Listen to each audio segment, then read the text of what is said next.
Mes complices, bonjour ou bonsoir. Bon, je suis très heureux de vous retrouver pour ce premier épisode, pour cette première étape ensemble. Donc j'ai commencé un périple et là, direction un peu l'Europe, mais je l'ai commencé à Nevers en suivant l'Eurovélo 6. Et donc aujourd'hui je suis à Gergy, Gergy, voilà pour les petits curieux. Et on est le 9 juillet 2021.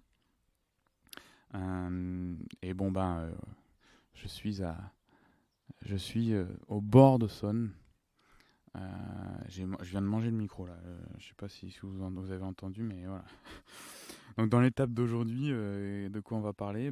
Déjà de ce que je vois, de ce que je sens, des rencontres de mes premières étapes là. Ça fait 3-4 jours. Et je vous parlerai aussi de comment je me sens et puis je vous ferai un petit laïus aussi sur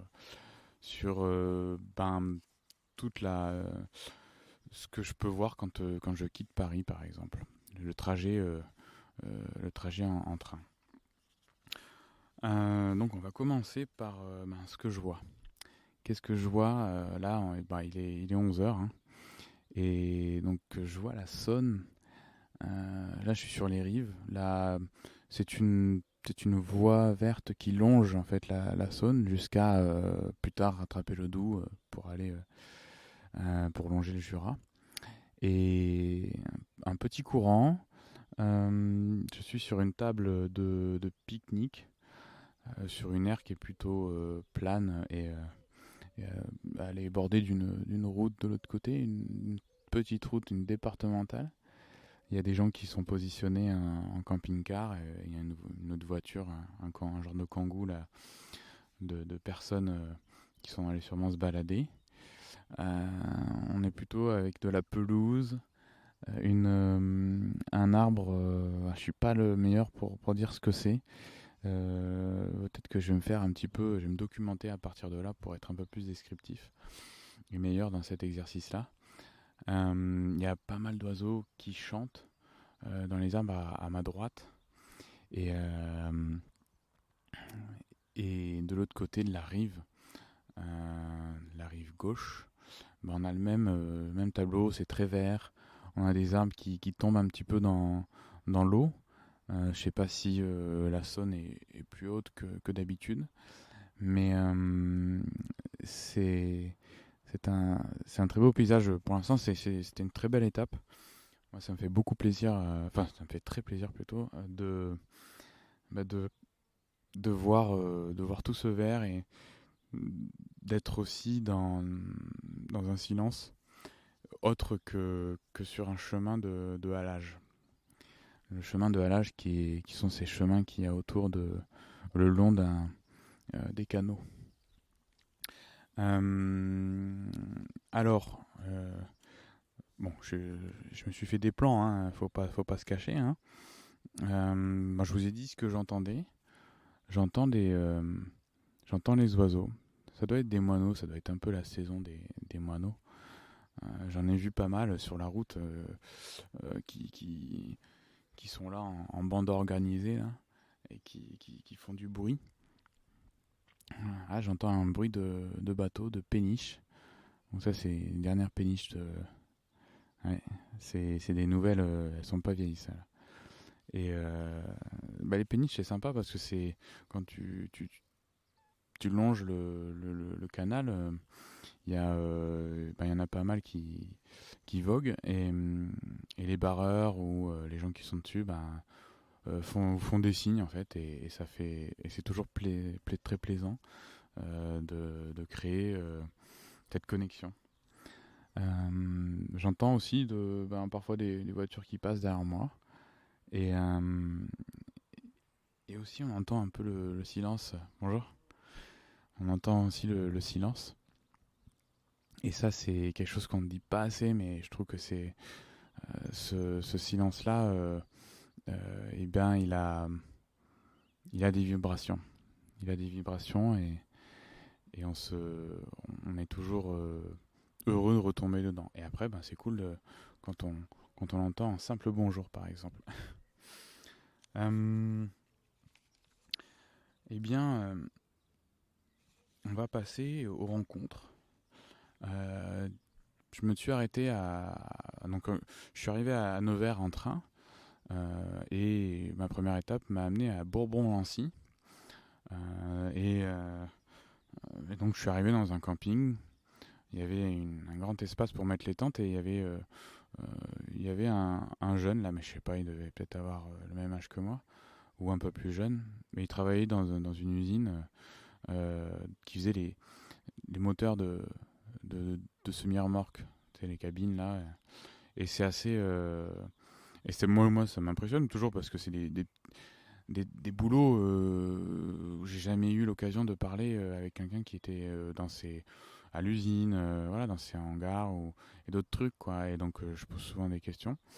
Et donc, lui, j'ai pas son prénom, j'ai oublié de lui demander. Il était, en revanche, il me disait qu'il était d'origine des gens du voyage.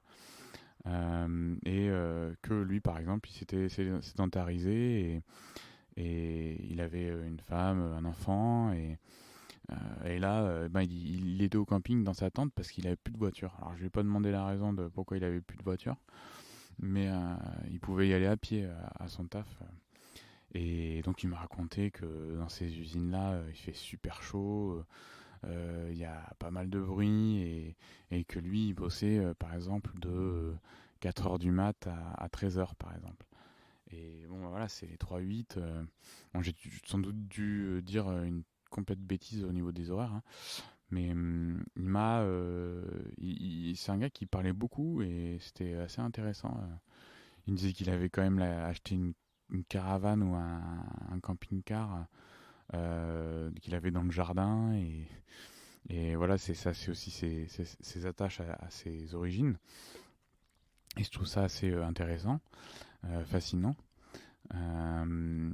euh, voilà, il se détache pas complètement et quelque part, je sais pas, quelqu'un va se dire, moi je suis de tel pays et lui peut-être, son origine moi c'est la caravane. Alors là, j'extrapole vraiment, hein, mais je pense que ça peut se jouer sur cette idée-là. Et je l'ai vu faire un barbecue après le soir avec un mec. Et ce gars-là, je l'avais vu jouer à la guitare, ou même entendu jouer à la guitare dans sa tente. Donc là, on est au même camping, à Bourbon-Lancy. Et le matin, ce gars, me voyant préparer mon vélo, et je m'étais mis juste à côté de lui, à côté de l'accueil. Il était en train d'attendre, je ne sais quoi, mais il jouait encore à la guitare. Et il m'a raconté sa life. Donc son prénom, c'est Sylvain. Et puis, il m'a parlé d'un passé dans la région parisienne et il y a quelque chose dans sa vie qui a fait que il a fait un petit passage en prison. Bon, ok, pas cool, c'est la première fois qu'il faisait un passage comme ça. Il travaillait dans le monde des ordures. Et, euh, et lui, un jour, je sais pas, il a voulu. Il en a eu marre et il s'est dit je vais marcher. Je vais marcher. Déjà, je vais quitter la région parisienne. Il en avait trop gros de son passif sur la région.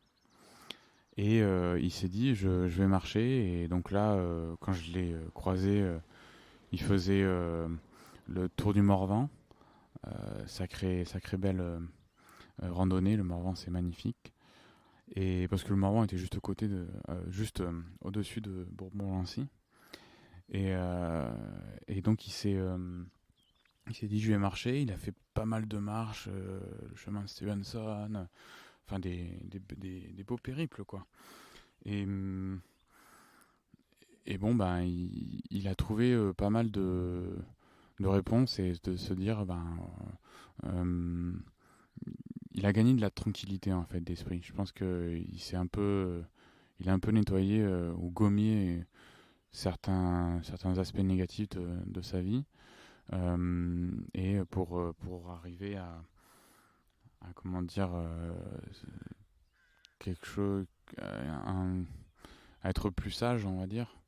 Je pense, hein, c'est comme ça que j'ai ressenti quand il me l'a dit.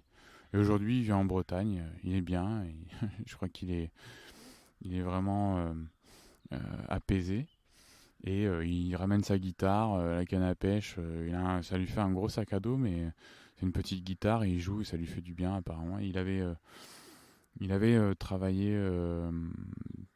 Il avait un petit groupe, non, ça, un petit groupe à l'époque de musique avec qui il jouait. Je sais pas, hein, je crois qu'il avait approché de la quarantaine et c'était vers la vingtaine qu'il jouait. À un moment, il s'était arrêté. Dès lors qu'il s'est marié, il me semble. Et, et voilà, et aujourd'hui, comme il est seul, bah, il avait repris la guitare. C'est marrant, ça m'a fait penser à l'histoire d'un ami. Euh, donc voilà pour Sylvain, euh, qui marche. Et puis, dans le voyage à vélo, il y a un réseau spécial cycliste qui s'appelle Wamshawa, comme il le dit, les gens nous offrent des douches chaudes.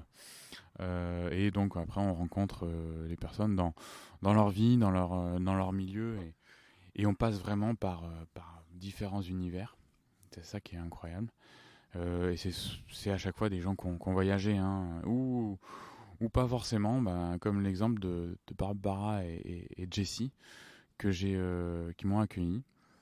Alors eux, ils habitaient dans leur camion qui se trouvait garé dans la ferme que les parents avaient racheté, les parents de Barbara. Et j'ai posé ma tente dans le jardin.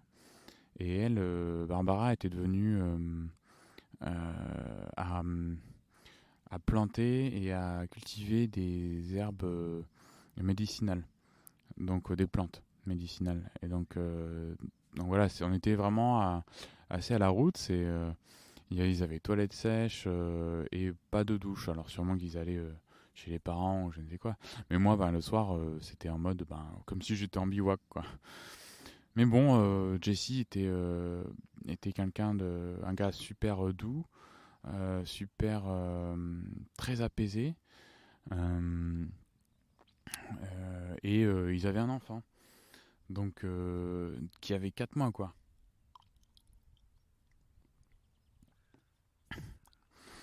Et Kaloun, il l'avait appelé. C'est un sacré prénom, j'avais jamais entendu ça. Et je sais pas d'où ça venait, je crois que je lui ai pas demandé. Et, euh, et Jesse, lui, bah, le lendemain, il allait travailler chez un paysagiste là pour un mois, mais bon, ça l'embêtait peut-être un peu de travailler parce qu'il y avait l'enfant, effectivement, et il aidait aussi Barbara dans ses cultures. Et donc moi, dans la nuit, il a plu, mais c'était incroyable. Il a plu et le lendemain, c'était humide, un sacré truc. Et je me rappellerai de cette étape. Euh, et, et alors, eux, c'est assez incroyable parce que donc eux, ils n'avaient pas, ils n'avaient pas fait de voyage à vélo. Donc, pour être sur Warm Showers, c'était assez inédit. Mais une amie leur avait parlé de ça. Et encore, encore mieux, en fait, ils n'avaient jamais voyagé, ils n'étaient jamais vraiment sortis du périmètre de l'Est, quoi, de la France. Et encore, je sais pas s'ils connaissent Strasbourg, mais je leur parlais un peu d'endroits de France. Je sais pas, hein, de là où je suis originaire, je sais pas, Lisieux, Noirmoutier et Nantes. Et Nantes, là, ils ont su par où ça se trouvait, mais ils savaient pas. Et ça, je trouve ça incroyable, quoi. Je me dis, ben, ils vivent de là, dans leur truc, et à chaque fois, c'est pas que je suis surpris qu'il y a les gens ne voyagent pas, parce que pour maintes raisons, ça peut être seulement comme ça, et c'est très bien. C'est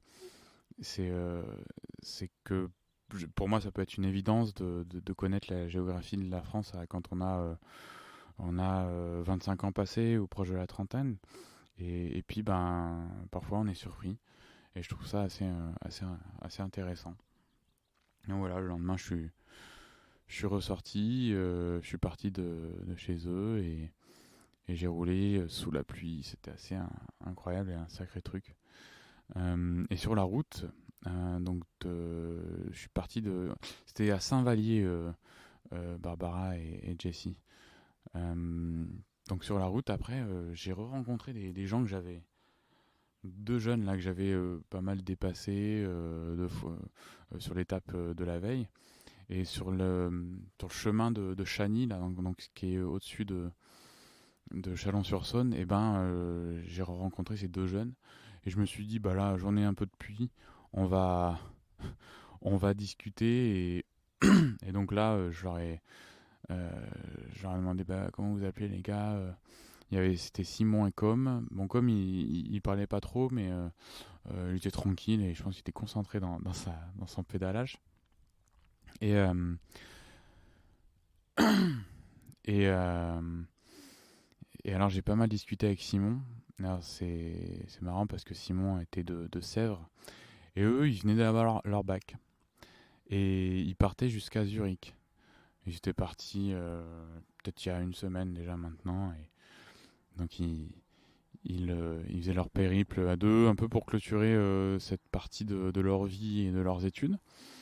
Et je trouvais ça génial qu'à cet âge-là, et puis il m'a aussi parlé d'autres aventures avant, quand ils avaient 16 ans, et que les parents ben, les encouragent et les accompagnent en fait dans cette, on peut dire, peut-être prise de risque, mais du fait qu'ils aillent tenter un peu l'aventure en vélo, mais pour des petites étapes, et ça donne confiance, et les parents sont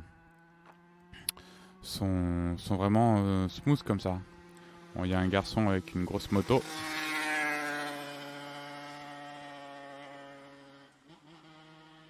Voilà, il est passé. Je pense qu'on peut m'entendre maintenant, mais je sais pas si le micro efface ça.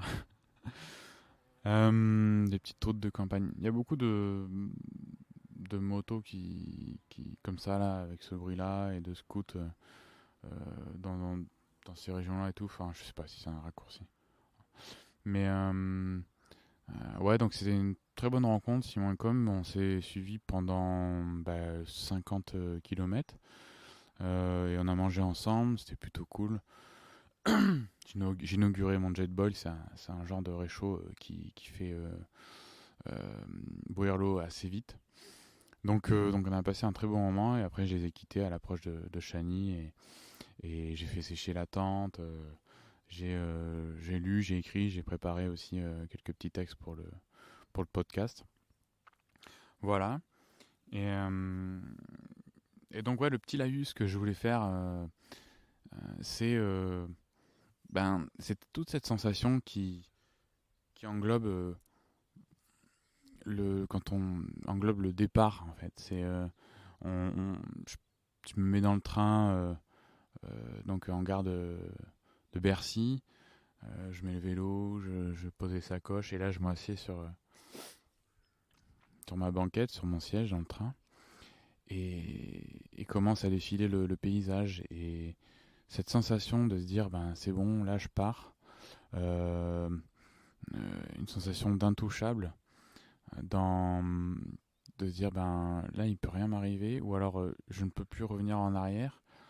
Euh, on s'entend, hein, on peut toujours revenir en arrière, mais là je suis dans le train et, et là la liberté, je commence ce voyage dans le dans l'apaisement, les rails que l'on entend passer en dessous. Et puis voir qu'il n'y a pas grand monde dans le wagon. Se dire, ah, je me sens peut-être privilégié, j'ai pas choisi l'autre train qui aurait été direct par exemple, et je prends mon temps à prendre un train qui a un peu plus d'arrêt. Et à côté de moi, il y avait une dame et elle avait un chien. On a discuté un petit peu parce qu'à un moment, elle est sortie de son siège. Le chien était un petit peu inquiet et moi j'ai essayé de l'apaiser. Et on a discuté. Et puis quand elle est sortie, ben, avant moi, d'avant Nevers, ben, C'était un bon voyage et c'est que on commence dans les good vibes quoi. Et on a toute cette toute cette toute cette bienveillance, tout ce positivisme du voyage et du mouvement en fait. Et le mouvement c'est c'est vertueux je trouve. Ça nous fait ça nous fait penser, ça nous fait passer par par plusieurs humeurs. Euh, c'est pas toujours agréable, c'est super agréable très souvent et parfois on se fait pas mal de de belles raisons et quand on voit ce qui s'en vient, on se dit qu'on est pas mal lotis et qu'il faut bien en profiter. Et toute cette sensation de légèreté, ouais, c'est quelque chose qui moi m'habite quand je pars, je prends le train et c'est quelque part comme si le train, c'est un moyen de transport que j'aime beaucoup. C'est comme si le train était nécessaire à mon départ en voyage, pour lancer le voyage, dans une vitesse toute relative où on n'est pas dans l'extrême vitesse et on n'est pas dans l'extrême lenteur. C'est un moyen de voyager que j'aime beaucoup. Alors, les trains en Asie, c'est quand même quelque chose, mais c'est hyper lent, mais c'était aussi quelque chose. Si je prends la voiture, je vais pas du tout ressentir la même chose. C'est juste le même moyen de transport que je vais utiliser quotidiennement. Donc, que ce soit des petites distances ou des longues, c'est le même ressenti. Même si la voiture elle est chargée à bloc. Et là, un vélo chargé à bloc, ça donne autre chose. Alors voilà, donc ça c'est un peu pour le petit Yaus, la petite idée philosophique. Et je peux enchaîner en fait sur comment je me sens. Quand je suis arrivé, quand je suis arrivé à Nevers, j'ai eu du mal peut-être un peu à me remettre dedans quand même. D'après le long périple que j'avais fait, où je me sentais vraiment, je me disais, je peux aller au bout du monde comme ça, tellement je me sens bien. Et, euh, et je partais avec pas mal de certitudes concernant la logistique, le tracé, voilà. Et puis, euh, et puis après, je sais pas si c'était des incertitudes, mais euh, je me disais, ouais, bon, faut que je re-rentre dedans et que faut reprendre le rythme et, euh, et aussi reprendre les petites parties d'un confort qui le sont au début et qui après font complète- complètement partie de la route et du voyage. Je sais pas moi, comme la possibilité de pas se doucher, de se faire un bivouac, comment dire, ne pas savoir à quelle heure où je vais manger, les petits défauts d'organisation qui chez moi parfois sont arrivent où je pense que tout va bien et en fait ah merde il y a quelque chose que j'aurais pu prévoir euh, et puis et puis les choses où il faut qu'il faut absolument penser et donc si on oublie ça pourrait être un peu problématique ou être un petit peu pas très confortable voilà mais d'avoir goûté une semaine d'être à Paris en pause et d'être dans un lit, de pouvoir prendre 2 douches par jour, alors que j'ai pas fait de sport, mais c'est juste du confort. Euh, être, voilà, manger un peu ce que je veux et revenir à un autre rythme. Et tout ça pendant un voyage, quoi, pendant une pause. Euh, ça fait très bizarre en fait. Et on n'est pas dans le voyage aussi euh, où je m'arrête, je sais pas, dans une auberge à travailler, chez des gens à aider, ou dans une communauté, ou quoi. C'est où en fait tout ça, tous les gens qui nous entourent font partie du voyage et on est un peu à la route et tout. Non, là c'était vraiment full confort, comme si je retournais dans ma vie d'habitude, quoi. et je m'efforçais de penser à être dans le voyage, ou que je sois dans le voyage. Alors voilà. Je me sens, par contre là, après 3-4 jours, je me sens super bien et reparti de plus belle. Et les mots, les pensées positives, le, le, le confort me permettant de me dire, ben, là je prends un peu plus mon temps, là je vais méditer, je vais lire, me reviennent petit à petit. Et ça fait grandement plaisir, et je me sens vraiment bien, et épanoui, quoi. Épanoui. Avec des envies pour l'avenir, et des choses qui se construisent, qui se solidifient, donc c'est vraiment chouette. Alors voilà pour notre premier épisode. Euh, c'est un bel exercice, et j'espère que vous aurez aimé, hein, pour ce premier épisode. N'hésitez pas à dire dans les commentaires, si vous avez mes contacts directs, à me le dire, à me dire ce qui pourrait être mieux ou intéressant de dire. Donc là, ben, il est temps de se quitter. Je vous dis au prochain virage, et merci d'avoir écouté. N'hésitez pas à vous abonner, et il y en aura d'autres pour sûr. À la revoyure, mahalo, ciao et bye. Et n'hésitez pas à en parler autour de vous. Ici, Gergy. Et ben, quelle promesse pour la prochaine fois, c'est qu'il va y avoir des rencontres. Voilà. Allez, ciao, bonsoir.